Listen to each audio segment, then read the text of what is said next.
often you go into other dimensions, other realms where you see people that have gone before you, your relatives that have passed on, or angels, or if you want to call them that. There's a life review, and it's much more intense, I think, than what just a plain old out-of-body experience is like. I'm Greg Rennie. And I'm Rob Reeford. And this is Mind Body Matters. Welcome to Mind Body Matters. This is where we talk about the connection between the mind and body. Sometimes we see things separate, but actually they're very much connected.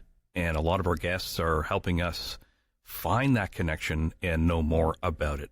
And here's my good friend and co-host, Rob, and you are connected between your mind and body. I can tell. I was just going to say that today my mind and body is connected.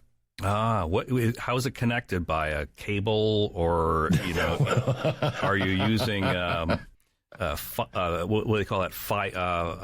Fiber optics? Is it fiber optics, or is it just like an old electrical cable?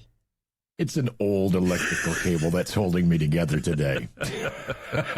But no, I'm doing well. And Greg Rennie, how are you? I'm doing well. I'm doing very well, in fact. And it's just, Rob, it's just so fascinating discussing these topics with guests. I'm having such fun on this podcast. We met some friends over the weekend, and we've got that coming up on the show down the road. Well, I was on their show. Yes. And so, this time the two of them are going to be on our show. Yeah, through the Glass Recovery podcast. Yeah. Yes, and we met both Steve and Julie on the phone over the weekend, and really looking forward to having them on the show here on Mind Body Matters. It was a nice chat with them and Burrow. Two great people, and I was grateful to have met them. Yeah, it was a nice little chat to prepare for the interview with these guys. So today we're talking about near-death experiences. Came across this gentleman that we're going to be meeting with. Can you believe we have Steve Martin on our show? Not that Steve Martin. Not that. Sorry, guys. Sorry, not the real Steve Martin. But this guy is actually a real Steve Martin, but yes. not the comedian. Yes, but, and we can joke about it because I seen him joke about it in a video. And we all have something in common, too. Yes. We used to all be on radio at one time or another. Exactly. Yeah, he was Stephen Hawley Martin is our guest today. And Stephen had his own radio show a number of years ago. His knowledge about near-death experiences is based on the people that he's interviewed. He's an extensive author, too. Yes. He's written a number of books. I'll pull up his list of books. Okay. Life After Death, Powerful Evidence You Will Not Die. And then he's got a new one coming out. We're going to talk about that book, too. But he's written many, many books, and a lot of it was kind of inspired by the people that he interviewed. So, without any further ado, is that how we say it? Sure. Without any further ado, here's our guest today, Stephen Hawley Martin.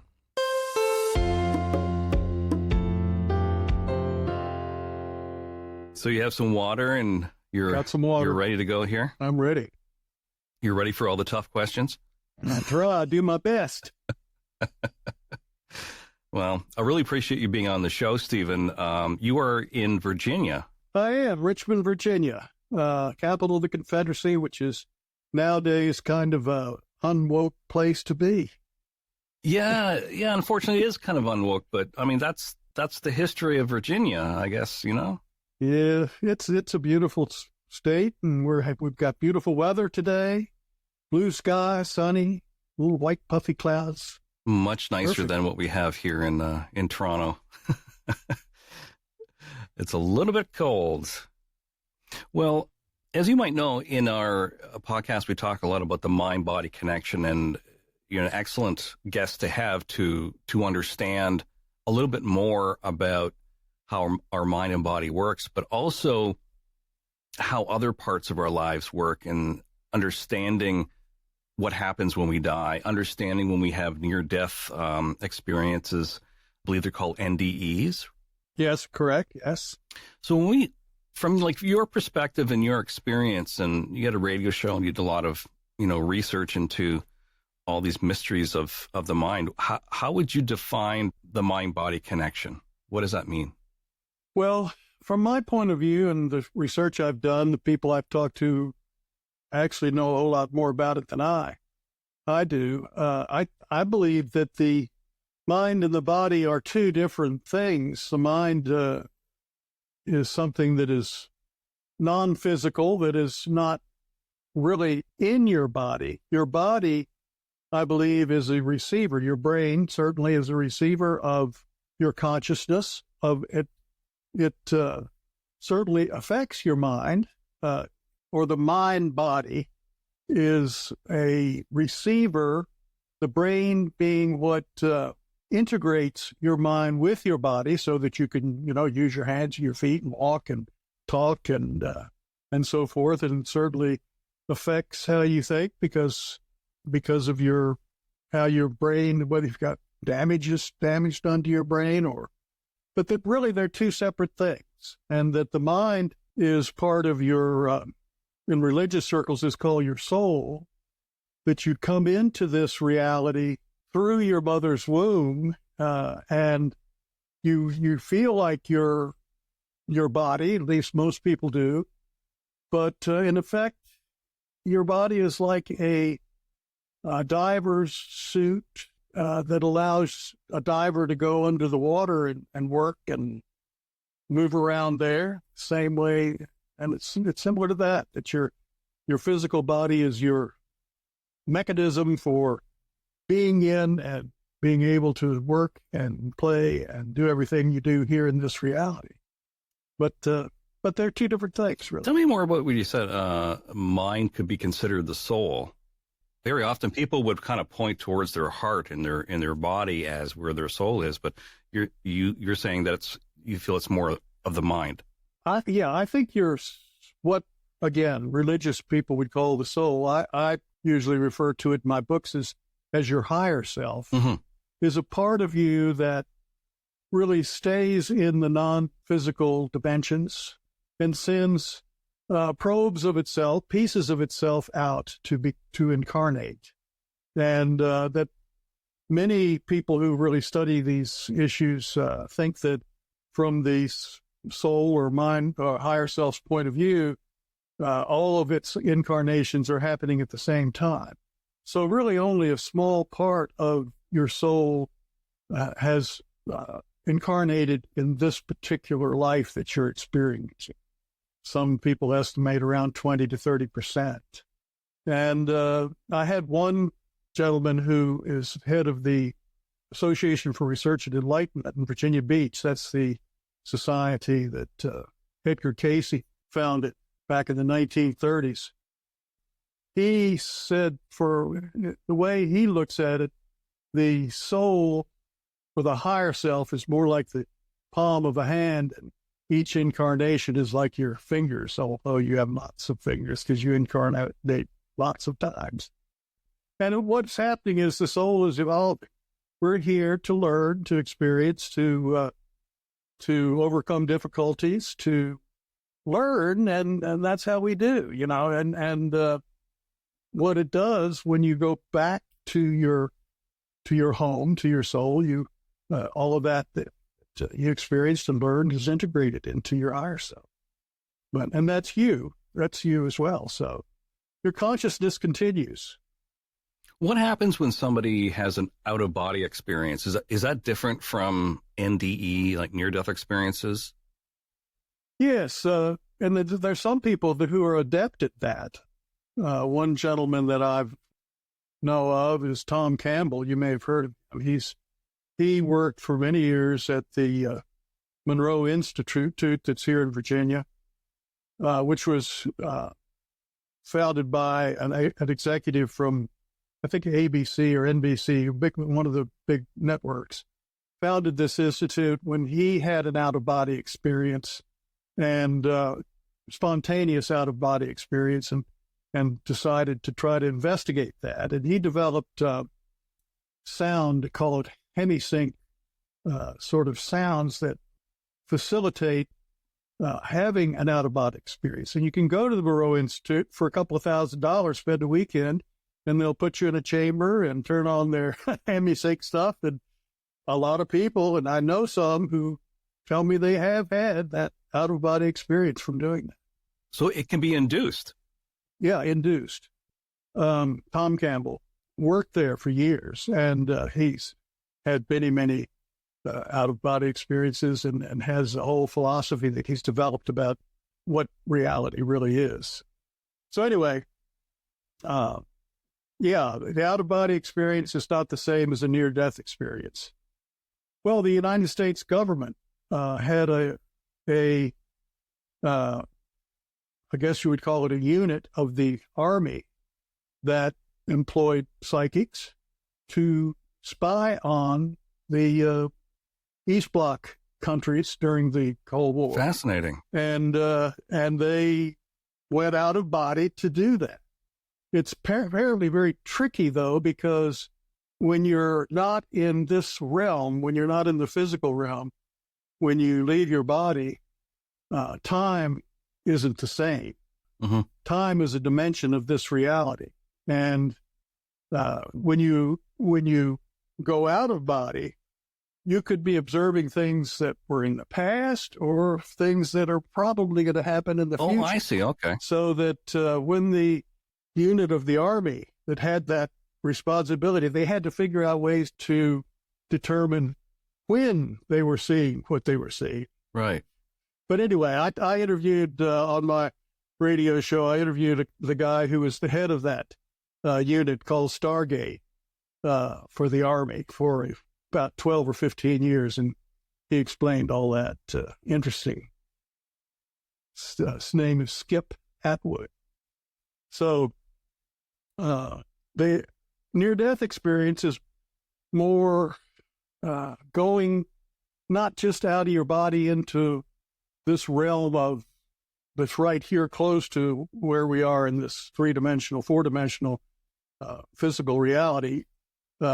Often you go into other dimensions, other realms where you see people that have gone before you, your relatives that have passed on, or angels, or if you want to call them that, or guides, ascended masters. A lot of people think that they meet with Jesus or whatever religious figure is. If they're, I suppose they might meet with Muhammad if they're Muslims. But it's a different thing where there's a life review, and it's much more intense, I think, than what just a plain old out-of-body experience is like. The near-death experiences that I've read about or heard about, it's amazing how similar they are, which kind of gives it credibility that if everyone is experiencing similar things, then there must be something about when we leave our body, when we die. You had a radio show, so you interviewed and you did a lot of research with people that knew a lot about it, but you actually come from a personal experience in your 20s that you had.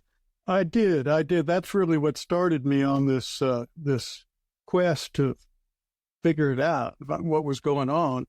I was a bachelor living in Baltimore, Maryland at the time, working at an advertising agency. I had a couple of roommates, and seemed like on a Saturday night there was always a party going on at our apartment. And one Saturday night I was very sick with the flu. I really had a bad case of it. But I heard people come in. It was a two-floor apartment. I was upstairs in one of the bedrooms, and heard people come in and, party going on downstairs. And finally it got the best of me, and I got up, put some clothes on, went downstairs and partook in the party and part of the whole thing. But suddenly it just felt awful, and practically knee walked back up to my bedroom, flopped down in the bed. It was like my body was spinning, and it was just, I felt my chest was expanding, and I thought I might have to get up and go throw up or something like that. But what happened is I popped out of my body, and suddenly everything was calm. Wow. There was no spinning, nothing was, it was like, ooh, what's going on? And I kind of turned and looked, and I saw my body down on the bed. sprawled out like roadkill. Oh, jeez. And, and I looked around, I looked up at the ceiling. I could see the little cracks and crevices where the ceiling needed to be painted. And I was up there for a little while, and it occurred to me that I was not my body. I'm here, my body's down there.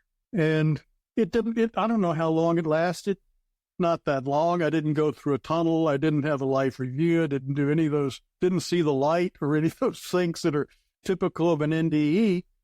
But it was vivid enough, and it lasted long enough for me to really change my life in the sense that now I got to figure out what's real, because I'm not my body. What am I?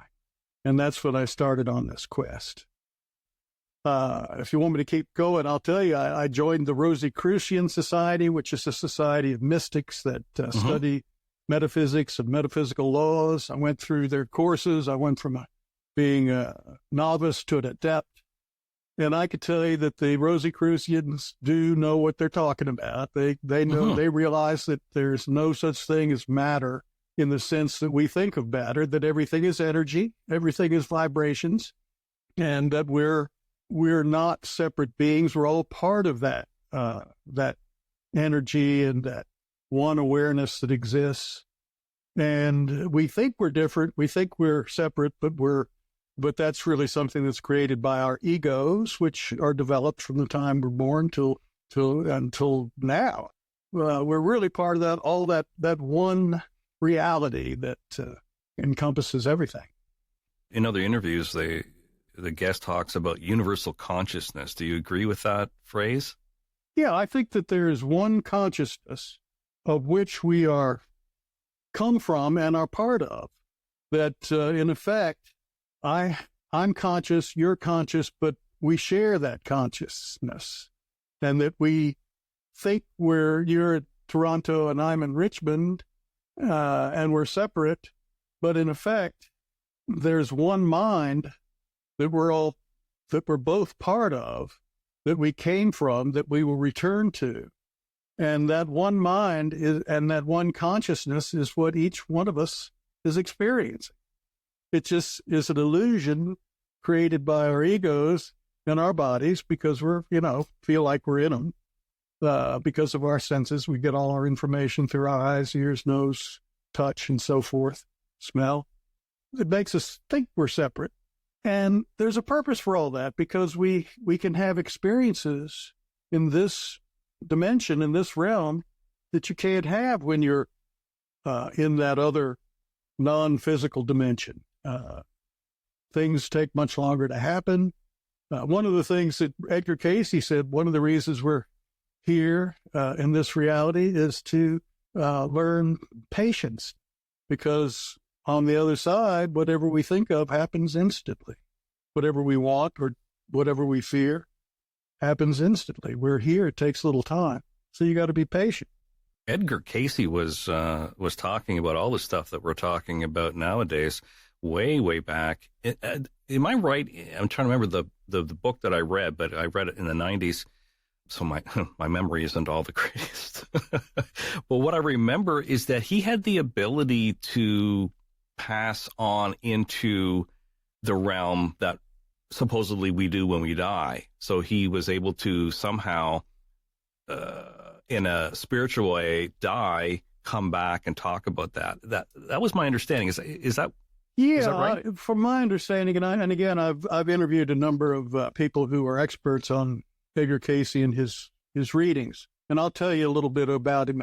Perhaps your listeners might be interested. Edgar Cayce was a simple man who was born in Kentucky in 1877, and he died in 1945.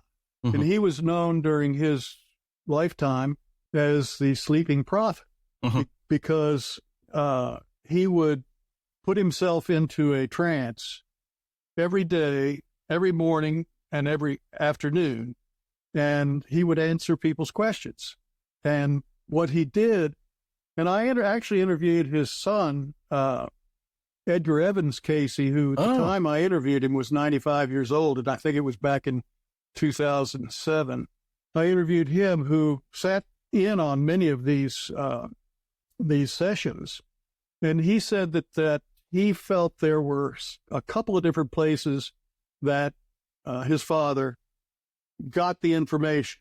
One was that he could sort of look into or see the individual, say the individual had some sort of illness. He could actually read that person's subconscious mind, which had all the information about why that person was sick or behaving the way they were, and explain it, and then tell them what they ought to do about it. That was one thing. The other thing, and the main source that he used, was called the Akashic Records. I remember reading that part. Yes. And the Akashic Records, the best way to describe that is the hard drive or the cloud of the universe, cloud in today's terminology, sure, where everything that has ever been thought, said, done, taken place is recorded. That's a large server. Yeah, it's a big one. and in fact, in religious terms, it's called the Book of Life, I think, somewhere in the Bible. But it's all there. And that Edgar Cayce would go into this trance. He'd have a question, and it would the way he experienced it was that he would go into a library, and I don't know whether there was a librarian there or what, would give him the information that he would relate it. And the reason he became so famous was that he was right. I mean, one example would be somebody had a particular ailment where there was a medicine that was no longer made that Edgar Cayce recommended. And I've forgotten exactly what it was, but what the medicine was. But they said, well, where can I get this medicine? And he came back with, there's a pharmacy in some place in Kentucky, and it's on the, top shelf behind the such and such. And they went, oh my God, and that's where it was, so oh my God. It's incredible. But, Edgar Cayce, most of his readings were on health issues. There are 14,000 of these readings that are in the library there at the Association for Research and Enlightenment in Virginia Beach at 68th and Atlantic Avenue. I've been in there many times. And but a couple of thousand were more spiritual kinds of things, like reincarnation. And I could tell you that Edgar Cayce was a very devout Christian who read the Bible through once for every year of his life. That was one of his goals. And when he started giving these readings about reincarnation, he stopped for a while because he didn't think that was possible, because being a Christian, it's not part of the Christian doctrine. Right. But after a while, when he read the Bible through, he saw that, actually reincarnation is all through there. They just don't use the word reincarnation. For example, Jesus asked, who do people say I am? And he said, well, some people think you're one of the prophets, and some people think you're John the Baptist. The last prophet died 400 years before Jesus, so if he was one of the prophets, he had to be one of the prophets reincarnated. Another example is that Jesus himself said that that John the Baptist was Elijah. But anyway, he finally came around and realized that reincarnation was a real thing. And he gave a number of readings where people had particularly psychological kind of problems that stemmed from a previous life. Maybe they were afraid of water, so they had drowned in their previous life. That's a simple example. I see. So there's a connection. Yeah, there's a connection that's brought forward from that previous life, that perhaps one of the reasons you're here and I'm here is to expunge that issue that we have buried in our subconscious mind from a previous life. There's a great book that was written by a woman called Many Mansions about Edgar Cayce's philosophy on reincarnation, why we're here, what it's all about. And basically it boils down to what I said before, which is this: we're in school. We're here to learn. We're here to evolve. The whole purpose of life on Earth is evolution. And all you got to do is look around and see that. because, everything is always evolving, including us. Sometimes we regress, but. It's interesting because that reminds me a lot of Eastern thought It regarding is very close. karma. Yeah, I think the Hindus and Buddhists are probably a lot closer to the truth than perhaps some of our religious ideas. Sure seems to be. Let's talk about the common features of an NDE to determine that the person's experience probably fits in with the definition. So, like, what are the common features and categories and things that that happen when someone temporarily dies on the operating table and they have a near-death experience? Yeah, I describe a classic NDE in my book that just came out called Death is Fiction. And it's about a woman whose name is Pam Reynolds. When she was 35 years old, she was diagnosed with having 2 large aneurysms near the base of her brain where it enters the spine, which were inoperable. And so she was put on the operating table. She agreed that, she was going to die if one of those burst, and it was inevitable that they would. And the only way to operate on them was to actually drain the blood out of her head, and so that they could go in and move the brain inside without damaging it and fix the aneurysms. So she was put on the operating table, and she said that she heard a buzzing noise and that she pumped out of her body and was looking down at the surgeon who was operating on her, like she was like right over his right shoulder looking down, and that she saw this instrument that looked like a drill, and she was confused by that because she had been told that they would use a saw. She also heard the nurses talking about, this is too small, blah, blah, blah, blah. Anyway, those are all things that she repeated when she came back, that there was no way she could have known otherwise. That, what the nurses were talking about, the instrument that the doctor had that she had never seen before that didn't look like what she thought it should look like. She says that she felt a tug, and she looked and she saw light, speck of light, that she felt drawn toward, and she went toward the light, and she heard her grandmother calling her. Grandmothers had a very distinct voice, calling her. Her grandmother, of course, was deceased, and that she arrived in this place where her grandmother greeted her, and an uncle who had also died, that she had been fairly close to when he was alive, was there, and that she spent some time with them. Now, at this point, most people who have the near-death experience, or at least a large percentage of them, have what's called a past life review. That's a common feature. Yeah, that's a common feature. Pam Reynolds did not have the past life review, but typically what that is, and this is really interesting to me, religions, Christianity talk about judgment. What the people who have the past life review say is that nobody judges you. You judge yourself. That you see everything, all the important events that happened in your life, not only from your own perspective, but from the perspective of those who that you affected with your words or your deeds.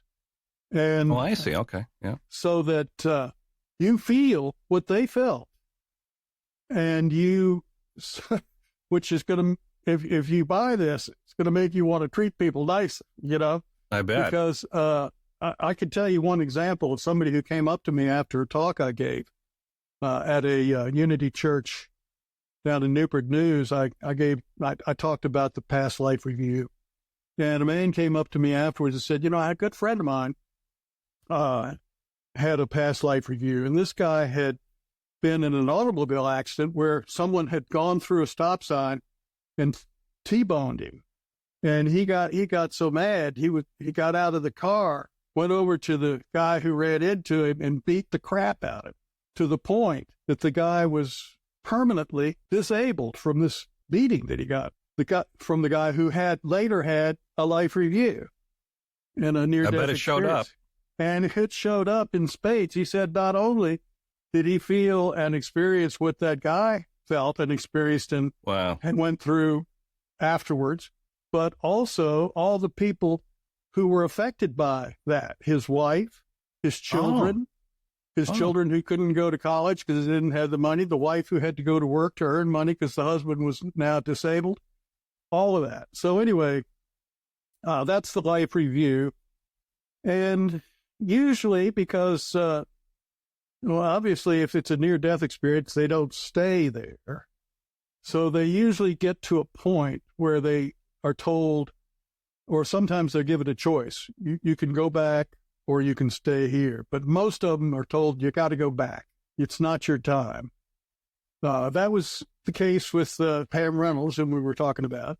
But she said, I don't want to go back. I like it. I like it here. So, but he persuaded her. The uncle persuaded her to go back down the tunnel. And when she got back into the operating room, she saw her body, which she said looked like a cadaver, lying on the operating table.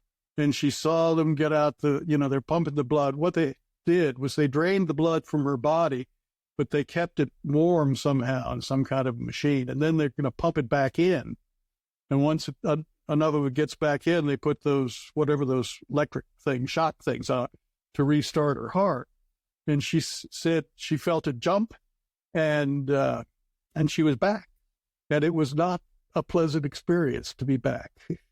So I think that covers most of what, happens in the near-death experiences. The big thing to me is that life review, because if we're going to have that, then you got to think twice about your personal behavior, because, again, nobody judges you. In fact, the people in the entities that are with you when that happens are apparently sympathetic to you because they realize that you're dope, and that you didn't realize what you were doing.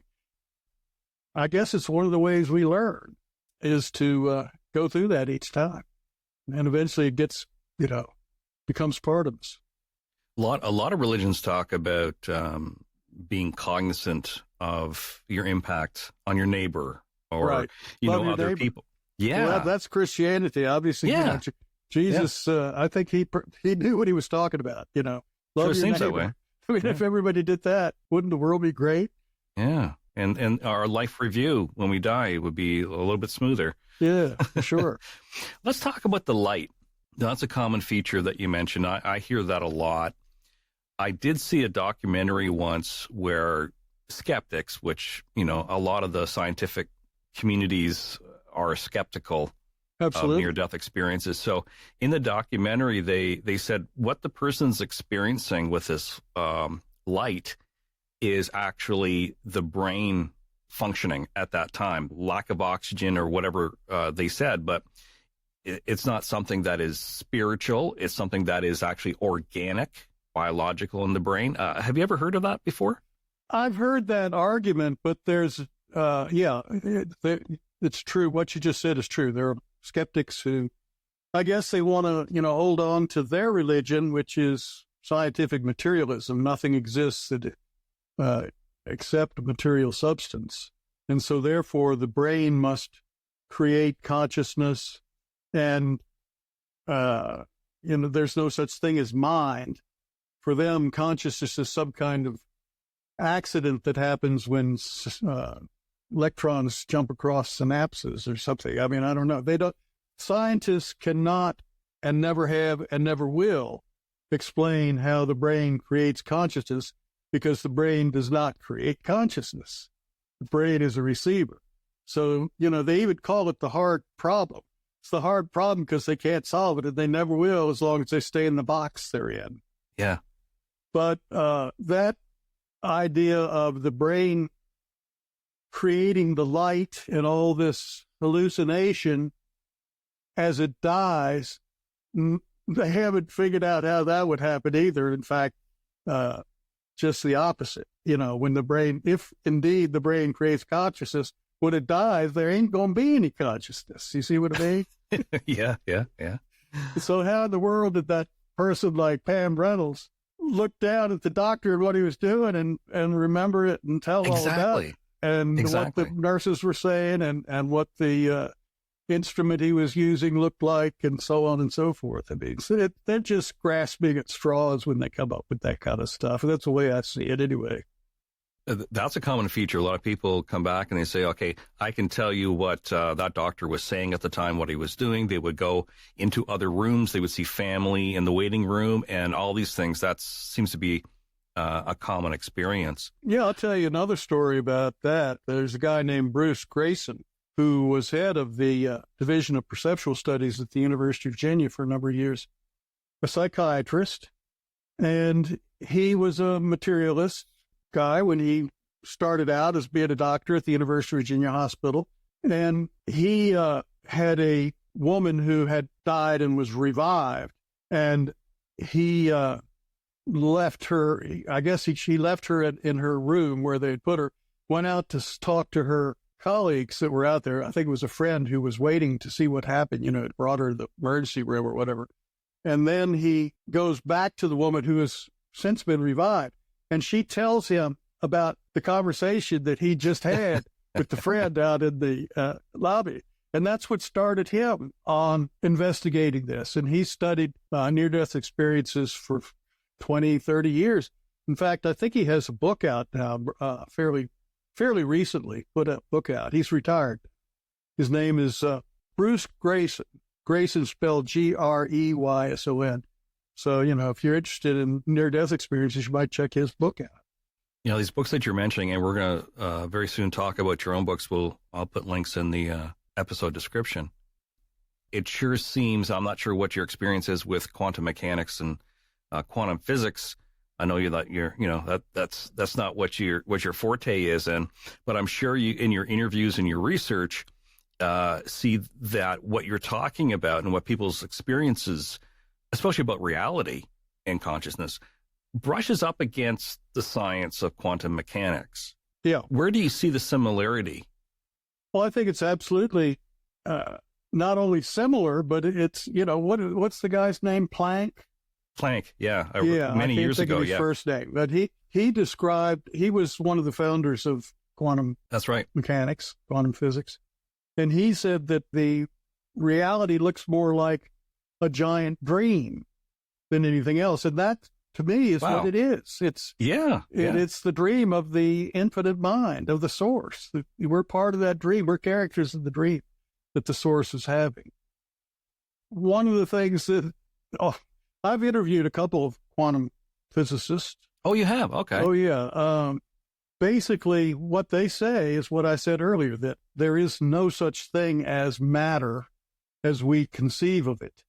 You know, it's vibrations, it's energy. All those little particles aren't really particles. They're just, you know, little vibrations, and things vibrate at different speeds and so on. And it creates what looks like solid stuff. But here I am sitting in this room in my house. I know you wanted me to put my, have a direct connection to the router, but it's in another room. And also the Wi-Fi is all coming through these walls, and it's all around me. So these walls aren't solid. They're just energy that's vibrating. I get it. And I think that one of the quantum physicists I interviewed compared quantum physics to, I guess is it the Vedas? There are like 5 different steps. And he related those 5 steps from, in quantum physics, how things came out of the unified field to become reality, to what the Hindus call the different steps that they think created reality, and that they're parallel. For example, quantum physics indicates that observation creates reality. Observation. And the way that works is the big experiment that demonstrates that is when light goes through 2 slits. The double slit theory. Yeah. So what that's something that's been around for a couple of hundred years. You know, Yeah. where if you shine a light through two slits, you get a wave pattern, a zebra kind of pattern where, you know, the crests and the troughs cancel each other out to create a kind of a zebra pattern. If you only shoot it through one slit, it's sort of a round light, you know, because light is waves. Well, light is waves until it's observed.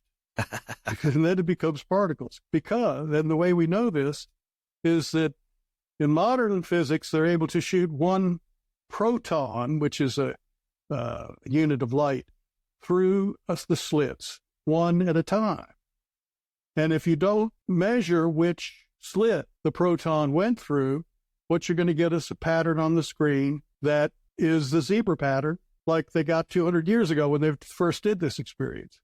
If they have something that detects which slit a photon went through, in other words, if it's observed which split something goes through, then you get the pattern of little dots on the screen. So what that says is that light is waves until it's observed, and then it becomes particles. So observation, the mind, creates matter. And the thing is that experiment isn't kind of like research on one time that they did it. This has been repeated over and over and over again. Same result. Over and over again, every time. And in lots of different places throughout the world, not just here in the United States. Believe me, I'm no expert in quantum mechanics, so I'm probably going to screw this up. But my understanding is that in addition to the double slit theory, the whole issue of observation is that when a particle is observed, it can be in one place or the other. That's quantum entanglement, yeah. Okay.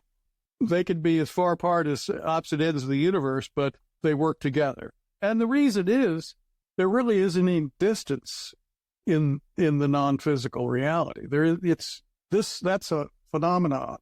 Up, down, sideways, and time are the four dimensions of this reality. But when you leave that reality, we're all part of one mind. And so there's no time to go from one place to another. It's all one thing. So that's the way I understand it anyway. And yeah, observation creates reality. So in effect, that also is true for us as individuals, that the way we view the world is the way our reality is, the reality we create for ourselves. You know, if we think we're a victim, we're going to be a victim. I mean, things are going to happen to us that reinforce that. If they have a low opinion of themselves, they're going to attract people who have a low opinion of them. Yes, very true. That's the way life works. And once we realize that, then we can do something about it. It's why we're here. As I said, we're here to overcome problems. And when we overcome them, we will learn something. That's the reason we're here. The most comforting thing for me in these interviews is hearing over and over again that we are of one mind. Yes. That we are one. Let's talk about your books for a moment. Your book, Let Go of Your Ego, Your Best Self is Waiting to Emerge. You talk about letting go of the ego. Explain what that is. Well, I see the ego as a construction that has been built up from birth due, as I think we mentioned earlier, to your environment, to the culture you were born into, to the family you were born into and their beliefs, to the schools you went to and which you were taught, to whether you went to church or didn't go to church, and so on and so forth, that your ego is... The reason it exists is to keep you alive. I mean, when we first came down from the trees and became hunter-gatherers, we had to worry about things like, lions chasing us and eating us. Right. And our ego was what helped us do that. We worried about things like that it was a good thing. Good thing, yes. Or else we wouldn't be here. But now, in the 21st century, your ego can get you in a lot of trouble and can hold you back because you have got fears and ideas in there that you don't even realize are there, and that they can prevent you from seeing opportunities, from taking a certain course or direction because you have some fear about that. And so the basic thesis of this book you just mentioned is that you are not your ego. Your ego is a construction that was built up since birth based on where you were born and who surrounded you as you grew up. So once you realize that that's not you, the way to, I suggest, one way at least to approach life is when you feel yourself react to something, you have something happens and it's a trigger. There's a moment there between that trigger and what you do about it. And you need to take that time to stop and think, why is this situation triggering me? And maybe you don't figure it out right then, but you can say, okay, this triggers me. What happened in my past? What could it possibly be that's buried in my subconscious mind that's causing that? And if you can go back and, you were locked in a closet at 2 years old, and so you've got claustrophobia, then maybe you can release it. But anyway, even if you don't release it, if you stop at that moment after the trigger, and then you can make an intelligent and stop yourself, you could make an intelligent decision about what to do or not to do based on being triggered. Does that make sense to you as a behavioral therapist? It does. I mean, it speaks to a lot of modalities that we use. We don't say ego, but the process that you're describing is what we encourage people to do. It's interesting how there's a lot of similarities there. I'm not sure if it was in your book or in your bio, but I want to talk about the age of Aquarius. And you said you're going to sing the song for us, right? No, I'm just kidding. This is the morning of the age of Aquarius. Exactly. That's what we know. The song and part of the 60s culture talked about the age of Aquarius. I understand that you equate that with not a movement, but a shift that we're going through right now. Maybe if you can elaborate on it. Yeah, I'd be happy to. We are moving, literally, this is not fiction, this is fact. We're moving from the age of Pisces, the fish, to the age of Aquarius, which is the water bearer. And back in the 60s, I went to see the Broadway musical Hair. That's where that song comes from. Exactly. Back then, I was a very young man. And but anyway, the idea is, we're moving from Pisces, the fish, to Aquarius. It's a new age. That's where the whole thing about new age comes from. And I think that it is true that we are right now going through a transitional time from a materialist view of the world to one where we realize that, as you said earlier, all is one. We're all part of this one shizult, this one mind, this one infinite mind that we came from, that we return to, and that we'll be following Jesus's recommendation to love one another. Because if we do that, we're all going to be a lot happier and get along. So anyway, this whole philosophy that I've developed that we've been talking about is going to eventually, and it may take 30 more years or so, going to be very prevalent and change the way the world is. But in the meantime, we're kind of in a period of chaos where we are. One thing is battling the other, and that's what happens when things change. There is this chaos that erupts, and I think that's what we're going through now. And this is not an idea that I came up with. Besides the hippies in the 60s, back in the early 1980s, a physicist and a couple other people channeled an entity called Ra, who said he was the same Ra who came to Egypt and showed him how to make pyramids and stuff like that. Now, the guy with the funny head that looks like a beak on his nose. And Ra came through this young lady, I've forgotten her name, and there are actually 5 books that have been written from those channeling sessions. No kidding. It's called the Law of One, I think. And Ra said that in 2012, which a lot of people thought might be the end of the world because that's when the Mayan calendar ends. 2012, we would pass from being in what Ra called the third density to begin being more like 51% in the, well, let's just talk about the densities real quick. Density 1 is just matter with no life. Density 2 is matter plus life that's not sentient, like trees and frogs and fish. Density 3 is all of that plus sentient beings, i.e.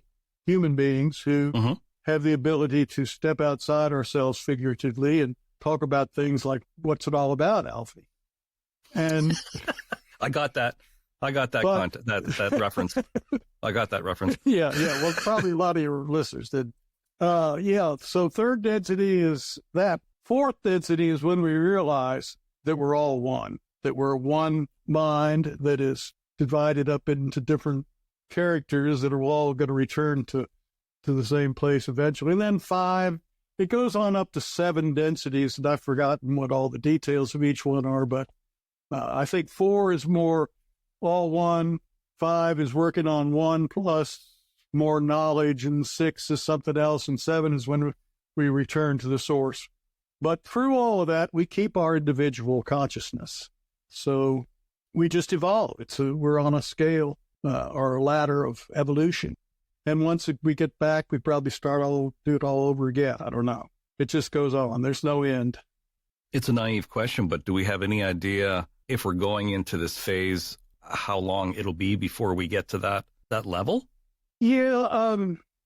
The people that I have who've actually looked into this probably more so than I have told me they think it's anywhere from 30 to 100 years. My guess is it won't be that long. It won't be 100 years. It'll be less than that. So it could be in our lifetime for a lot of us. Well, if you're a young person, it might be. Yeah. We're out of luck, Stephen. Yeah, I know. But maybe I'll come back. I think I need to come back anyway. I'm certainly not perfect. One of the things that Edgar Cayce, some of the people that he gave readings to, he said this was their last lifetime. I don't think it's mine. I don't think it's mine either. Your other books, Afterlife, The Whole Truth, and you mentioned before we jumped into the interview here that your new book has hit #1 in a category on Amazon. Is that right? Yeah, that's correct. My new book is called Death is Fiction, Fear, Illusion. And it is currently #1 in a pretty small category, but it's death, grief, and spirituality. And it is the top seller in that category currently. The other book you mentioned, Afterlife, The Whole Truth, is also about life after death and the fact that we're spiritual beings having a human experience. But they each have different evidence and different examples. So either one would be a good place to start. A lot of my clients, and I think a lot of people listening, have some trepidation or absolute terror, fear of dying. And when I read your books, and I've come across the subject a couple of times because it's an interest of mine. I'm very curious about it. But there's a lot of people that fear death, and it impacts their life like every day. What would you say to someone that is fearing where they go and what happens when they die, based on the knowledge that you have? Well, as the title of my new book says, fear is illusion. You get what you believe. If you believe you're a bad person and you're going to hell, you will probably have a hell-like experience. It won't last for eternity once you figure out that all you have to do is change your thinking. My understanding is from the near-death experiences, people I've talked to who've had them, what I've read is that when death is inevitable, when it looks inevitable, you pop out and you're not going to feel a whole lot of pain. And what you need to do is look for the light. A lot of people who are materialists think that death is the end, that their brain is like a computer, and that when the plug is pulled, that's it. Black, that's nothing. That's not what happens. You know, there are hauntings. There are houses that have haunted spirits in them. And it's because those people either don't know they're dead, or they don't believe or know what they can do about it. So look for the light, go to the light, go ahead and get your life review over with. And then, you know, it's most of the people I've talked to who've had near-death experiences thought that was really great, and they didn't want to come back. So eventually maybe you'll get bored and want to come back and do it again. But it's not something to fear. It's just part of life. And we're only here temporarily. It's incredible to me how short a time it is the older I get, you know.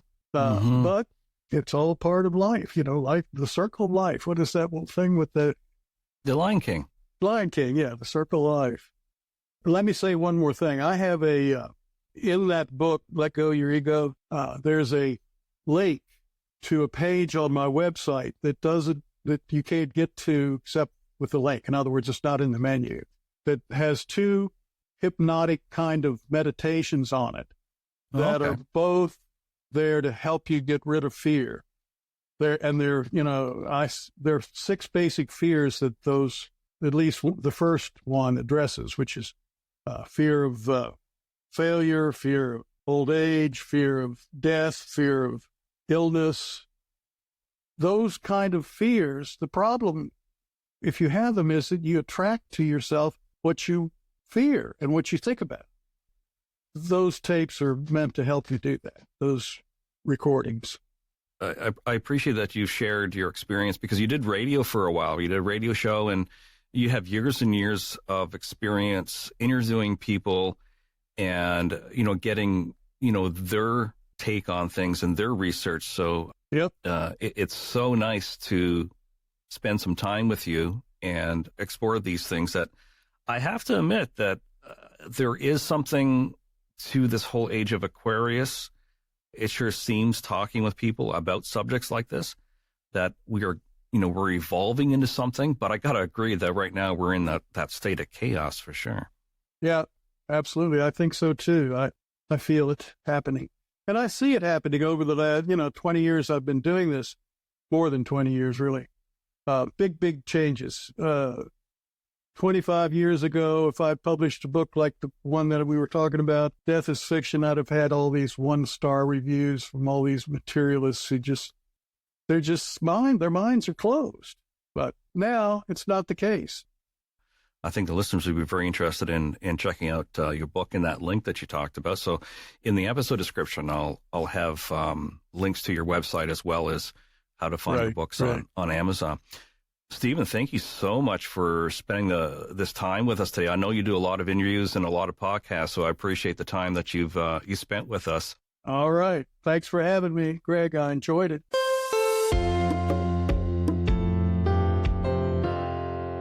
Steve Martin, our guest. Yes. Yeah, not the comic, obviously, but no. Steve Martin. And about near-death experiences and the afterlife. The afterlife. As he said, our understanding is much different than the reality of where we go and what happens. These experiences that people have, I mean, you can't deny that they really do believe in what they see, and they hover over the operating table and they can tell exactly what the doctors were doing, and people talk about the white light. I mean, there's a common thread through all these stories, eh? You can't deny it. But as you said, like growing up, we were always taught to do well so that way we could go to heaven. Right. When our time came. And I so far, and based on what he was saying, I haven't come across anybody that said, okay, this is what heaven is like. Right. Yeah. No offense to people listening, their religious beliefs. That's totally fine. But it looks like it's kind of a subjective experience. So maybe if you really, really do believe that you go to heaven, then these experiences that he's talking about, maybe that's what you see. Could be. I'll have to wait to get there. And then I'll let you know all about it. Now, who's to say you're going to heaven? No, I won't get it. I won't get into that. I won't tease you about that. No. If anybody goes to heaven, Rob Reifert will be going to heaven. Thanks. I appreciate that. It's pretty trippy stuff, though. It's pretty trippy. Oh, it really is. It was one of those interviews. I'm not going to say it opened up my eyes, but I'm going, what do I really think about all this? Yeah. And do you buy it? Do you buy into it? Yeah. Do I buy into it? And then all of a sudden I get thinking, okay, what is the afterlife going to be, if there is such a thing? So it made me open up and start questioning stuff as I get closer to the end. The old man that I am. You're far from the end. Okay. But I didn't mention it at the beginning, but I'll mention it now, that the reason I wanted to talk with someone that knew about this stuff is because when I was doing the research for Dr. Singh's episode about psychedelics, a lot of people when they are in a fourth stage cancer, yes. They have a tremendous fear of dying. And that was the catalyst, to talk with someone like Stephen.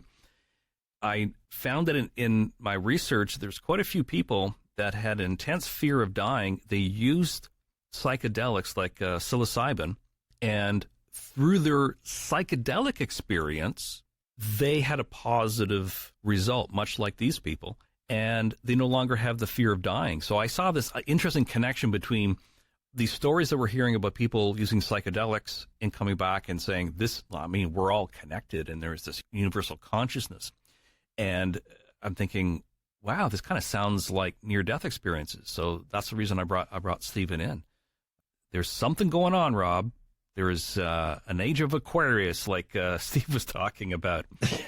What did you think about when he said an age of Aquarius? I got thinking of what's the band's name? The Fifth Dimension. The Fifth Dimension, yeah. Yes, this is the age of Aquarius. Yeah, yes, he he's saying part of it. He wasn't too bad, but I got to admit that part's really kind of hard to kind of get my head around. We can talk more about this next week and keep talking, but you can't deny that these people believe what they believe. Yeah. He's obviously interviewed tons and tons of people about this topic. A great source, sure. And we thought he would be a great source to go to. So again, Steve Martin, our guest on the show today. Thank you, Steve. Yeah, that was a lot of fun. Well, folks, I hope you're downloading our episodes. Please, please, please. And liking. And liking, yes. And subscribing. I hope they're doing that. If they like this episode and they got a lot out of it, then they can do a review. They can give us 5 stars and review us on the platform that they're using. Mind Body Matters is a great media podcast. We'll be back next week. Rob and I is going to be... Jesus. Or they can review us on the platform that they're using. Mind Body Matters is a great media podcast. We'll be back next week. Meanwhile, be kind to yourself. And most importantly, be well. But you're cracking up. Thanks for listening. And if there's a topic that you'd like to hear about, drop us a line at mb-matters.com. Be sure to like and follow us on all our socials. And if you like what you hear, hit subscribe or follow and share with your friends.